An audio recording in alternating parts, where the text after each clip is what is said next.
بسم اللہ الرحمن الرحیم۔ السلام علیکم معزز طلباء کرام، آپ سب کیسے ہیں؟ آج ہم تفسیر بیضاوی کے سبق نمبر 207 کو پڑھیں گے۔ آج کے ہمارے سبق کا عنوان ہے رعد و برق کے مرفوع ہونے کی وجہ۔ آج کے سبق میں بنیادی طور پہ ہم چند باتیں پڑھیں گے جن کو میں پہلے ہی کچھ اشارے ان کی طرف کر دیتا ہوں۔ سب سے پہلے تو ہم یہی پڑھیں گے کہ فیہ ظلمات و رعد و برق میں جو ظلمات، رعد، برق یہ مرفوع کیوں ہیں، اور اس کے ساتھ ساتھ پھر ہم رعد کی لغوی تحقیق پڑھیں گے، اس کا معنی کیا ہے یہ پڑھیں گے، اور پھر اس کا کس سے یہ ماخوذ ہے وہ بھی پڑھیں گے۔ اسی طرح برق کے حوالے سے کہ اس کا مطلب کیا ہے اور یہ کس سے ماخوذ ہے یہ بھی ہم سمجھنے کی کوشش کریں گے۔ تو بلا تاخیر ہم سب سے پہلے آج کے سبق کی عبارت کی طرف بڑھتے ہیں، اس کے بعد اس کی باقاعدہ وضاحت کی طرف بڑھیں گے۔ مصنف علیہ رحمہ لکھتے ہیں وَارتفاعُهَا بالظرف وفاقا، اور ان کلمات کا مرفوع ہونا یعنی ظلمات، رعد اور برق کا، وہ ظرفیت کی بنیاد پر ہے، بالاتفاق، اتفاقی طور پر، لأنه معتمد على موصوف، اس لیے کہ یہ موصوف پر اعتماد کیے ہوئے ہیں۔ والرعد صوت یسمع من السحاب، اور رعد یہ وہ آواز ہے کہ جسے بادلوں سے سنا جاتا ہے یا جو بادلوں سے سنائی دیتی ہے۔ والمشہور ان سببہ اضطراب اجرام السحاب، جبکہ مشہور یہ ہے کہ یہ اجرام سحاب کے اضطراب کے سبب سے ہے، یعنی اس کا جو سبب ہے وہ اجرام سحاب کا اضطراب ہے، واصطکاکھا، اور ان کا حرکت کرنا ہے، اذا حدثها الریح،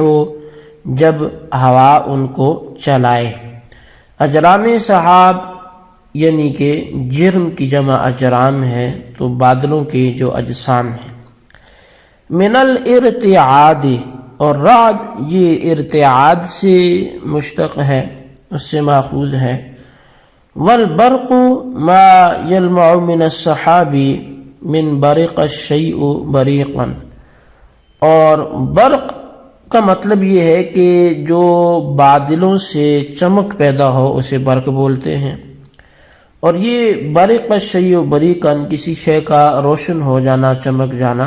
اس سے ماخوذ ہے۔ وکلاہما مصدر فی الاصل ولذالک لم یجمع، یہ دونوں ہی دراصل مصدر ہیں، یہی وجہ ہے کہ ان دونوں کی جمع نہیں لائی گئی۔ جی طلبہ کرام، یہ تھی ہمارے آج کے سبق کی عبارت اور اس کا ترجمہ۔ اب آئیے ہم اس کی وضاحت کی طرف بڑھتے ہیں۔ تو جیسا کہ میں نے شروع میں عرض کیا تھا کہ ہم نے چند چیزیں پڑھنی ہیں، وہ تین چیزیں ہیں۔ ایک تو ظلمات، رعد اور برق کا ترکیبی تعلق ہم سمجھنے کی کوشش کریں گے، ان کی ترکیب کے حوالے سے بحث ہوگی، اور دوسرے نمبر پر ان کے معانی کو ہم سمجھیں گے۔ تو رعد کا معنی یہ دوسری بات ہوگی اور برق کا معنی تیسری بات ہوگی، تو یہی ہمارا سبق بھی ختم ہو جائے گا۔ تو اصل میں اگر ترکیب کے اعتبار سے دیکھیں تو اس میں دو احتمال ہیں۔ اول یہ ہے کہ فی ہی خبر مقدم ہو، چونکہ فی ہی ظلمات و رعد و برق ہے، اور ظلمات ما اپنے معطوفات کے مبتدا مؤخر بن جائے۔ چونکہ مبتدا نکرہ تھا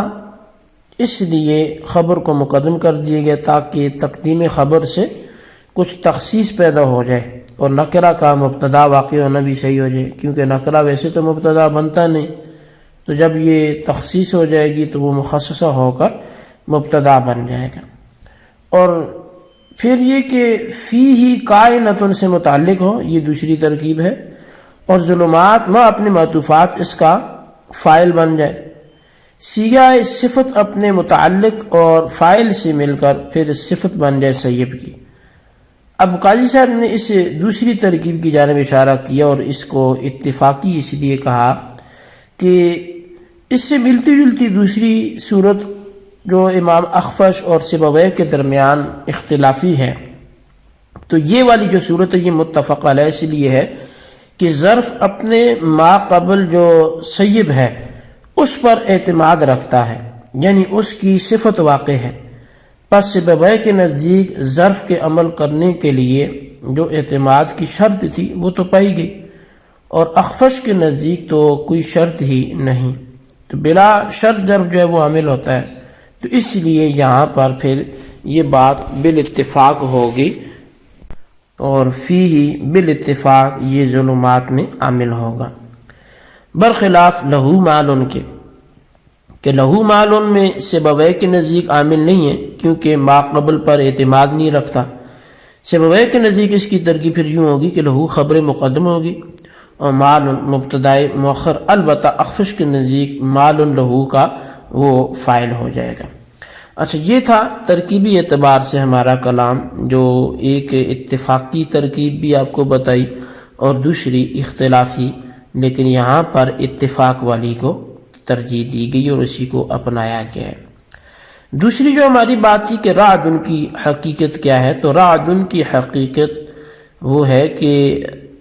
اس کی حقیقت میں بھی کچھ نہ کچھ اختلاف ہے۔ اب عبداللہ بن عمر رضی اللہ تعالیٰ عنہما سے روایت یہ ہے کہ رعد دراصل ایک فرشتہ ہے جسے بادل ہنکانے کا کام سپرد ہوا ہے، کہ وہ کلاؤڈز کو، ان بادلوں کو ہنکاتا ہے، ان کو جیسے یوں سمجھیں کہ کوئی سامان رکھا ہو اور کوئی دھکا لگا کے ان کو آگے پیچھے کی جانب سے اسے پش کر رہا ہو۔ ایک تو سامنے سے کھینچتے ہیں تو کھینچنا سامنے سے ہوتا ہے، اور پش کرنا وہ بیک سے ہوتا ہے، اور کئی دفعہ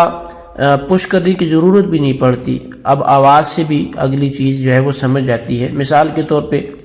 جانور وغیرہ ہوں تو ان کو صرف آواز دی جاتی ہے اور وہ آگے چلتے جاتے ہیں۔ تو اب حضرت عبداللہ بن عمر رضی اللہ تعالیٰ کیا فرماتے ہیں کہ رعد ایک فرشتہ ہے جسے بادل ہنکانے کا کام سپرد ہوا ہے، بس جب بادلوں کو کسی حصے کی جانب لے جانا چاہتا ہے وہ فرشتہ کسی خطہ کی طرف، تو اسے پھر وہ ہنکاتا ہے اس بادل کو۔ اب اگر بادل منتشر ہو جاتے ہیں تو پھر وہ ڈھانپتا بھی ہے یہاں تک کہ وہ سب یکجا ہو جاتے ہیں۔ تو پس اب یہاں ان کے اعتبار سے یہ ہنکانا جو ہے یہ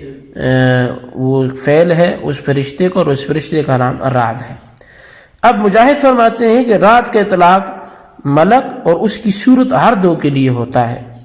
فلاسفہ کے ہاں جبکہ رعد کا مطلب یہ ہے کہ اصل میں ہوا یہ ہنکاتی ہے بادلوں کو، اور اس کے ہنکاتے وقت جو اجرام سماویہ کا باہم ٹکراؤ ہے، یعنی جو آپس میں وہ بادلوں کے حصے ٹکرتے ہیں، تو اس ٹکر سے جو آواز پیدا ہوتی ہے یہی رعد کا سبب ہوتی ہے۔ جبکہ شاہ عبدالعزیز صاحب نے تفسیر عزیزی میں فلاسفہ کا قول یوں لکھا ہے کہ جس وقت بخار یعنی بخارات اور دھواں اور غبار یہ مخلوط ہو کر زمین سے اوپر کو اٹھتے ہیں، اٹھنے کے وقت غبار الٹا آتا ہے، بخارات اور دھواں اوپر کو چڑھتے رہتے ہیں، جس وقت یہ ٹھنڈک کی حد پر پہنچتے ہیں تو بخارات سرد ہو جاتے ہیں اور دھواں اوپر کو جانا چاہتا ہے، تو بس اب دھوئیں کی شدت نفوذ کی وجہ سے ایک آواز پیدا ہوتی ہے، وہ رعد کہلاتی ہے۔ تو اور کبھی شاید شدید حرکت کی وجہ سے وہ دھواں زمین پر گر پڑتا ہے، اس کو صاعقہ کہتے ہیں۔ تو بہرحال یہ رعد اور برق کی لغوی باس کا حاصل یہ ہے کہ دونوں مصدر ہیں، یہی وجہ ہے کہ ان کی جمع بھی نہیں لائے گی۔ اور برق کا جو مطلب ہے وہ برق شیء بریکن سے لیے گئے، یعنی اس جنس سے ہے، اور اس کے ہم معنی ہے نہ یہ کہ بریکن سے مشتق ہے، اور رعد بھی ماخوذ ہے ارتعاد سے، جبکہ ارتعاد سے یہ مشتق نہیں ہے، کیونکہ ارتعاد تو مزید فی ہے اور رعد مجرد ہے، تو مزید فی مجرد سے تو مشتق مجرد جو ہے وہ مزید فی سے مشتق تو نہیں ہوتا۔ البتہ یہ جیسے کہ وجہ مواجہت سے ماخوذ ہے تو یہ اس لیے ہوتا ہے، یعنی یہ مشتق اس سے نہیں ہوتا، اس کا مطلب صرف اور صرف یہ ہوتا ہے کہ ارتعاد کو شہرت کی وجہ سے رات کے ساتھ اس کی جو شہرت ہے اس وجہ سے اس کا مشتق منو قرار دیا گیا، ورنہ یہ مشتق منو اس کا ہے نہیں ہے۔ بہرحال یہ ہمارے آج کے سبق کی عبارت ترجمہ وضاحت تھی، اس کو اچھی طرح سمجھیں، اس کے خلاصے کو اپنے رجسٹر پر ضرور لکھیں، بالخصوص ان سوالات کے جوابات دیں۔ سوال نمبر 1 یہ ہے کہ ظلمات، رعد اور برق کا مرفوع ہونا کس بنیاد پہ ہے، بیان کریں۔ اور سوال نمبر 2 یہ ہے کہ رعد کس سے ماخوذ ہے، بیان کریں۔ اللہ تبارک و تعالیٰ سے دعا ہے جو کچھ ہم نے پڑھا سنوں سے یاد رکھنے کی توفیق نصیب فرمائے، آمین بجاہ النبی الامین صلی اللہ علیہ وسلم۔